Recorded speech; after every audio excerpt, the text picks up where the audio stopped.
Disappearance cases that went cold until recent clues cracked them open.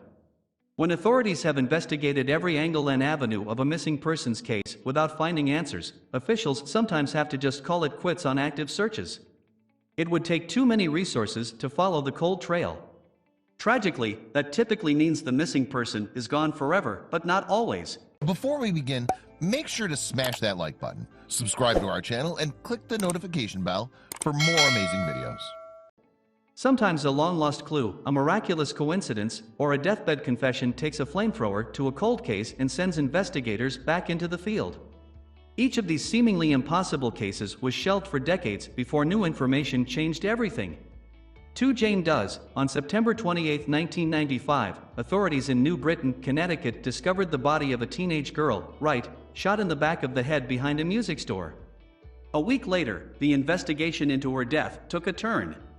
40 miles away, police found the body of an older woman in a forest, wrapped in plastic. Authorities struggled to identify both her and the teenager at the music store. In 2011, though, the investigators made crucial leaps in the case with the help of forensics. Science proved the two bodies were mother and daughter, which lent itself to the idea that the murders were not only linked, but likely carried out by the same killer, who was still at large. Worse, investigators still didn't know the bodies' identities. In 2014, police officers in New York received a phone call from someone claiming that her relatives, Marcia and teenager Elizabeth Hunch, had gone missing 19 years earlier. The family had been looking for them without getting authorities involved.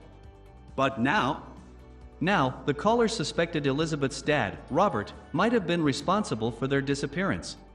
He'd claimed in '95 the family was going to move to Australia. But then they ended up dead, and he ended up living in Ohio under another name with another family.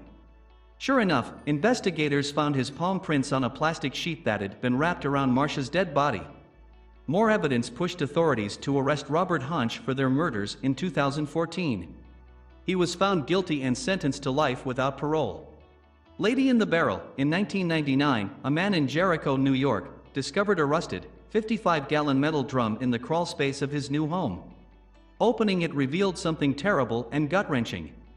The barrel contained the remains of a 9 months pregnant woman left to decompose for over 30 years.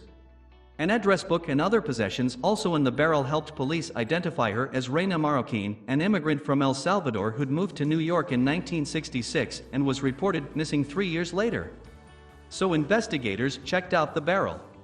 It had been originally shipped to Melrose Plastics, a company that produced synthetic flowers like those below, and had employed Reina. Naturally, authorities turned their attention there and to the company's owner. The owner, Howard Elkins, previously owned the house in Jericho where the plastic drum was discovered. Further pointing the finger at Howard, a friend of Reina claimed the two had been having an affair. The guilt-racked Reina told Howard's wife about the affair and professed fear that he'd have her killed. Right around then, in 1969, Reina vanished. So, in 1999, Detective Brian Parpin, below, and his partner questioned a now 70-year-old Howard in his Boca Raton retirement home. Investigators told Howard he'd have to take a DNA test to see if the unborn child in Reina's belly was his. Howard subsequently shot himself in the back seat of his SUV. A posthumous DNA test proved he was likely the father. All evidence suggested that Howard was the person who killed Reina, but because of his suicide, authorities still didn't have definitive proof. Until they found one last piece of evidence that confirmed suspicions. Authorities recovered a note from the very last page of Reina's address book. It read, "Don't be mad, I told the truth." The line corroborated the allegations that she told Howard's wife about an affair. David Lee Niles, 72-year-old David, met with a good friend at a bar in Bryan Township, Michigan, on October 11, 2006. Once he left the bar, no one ever saw him again. But where had the ailing old man gone?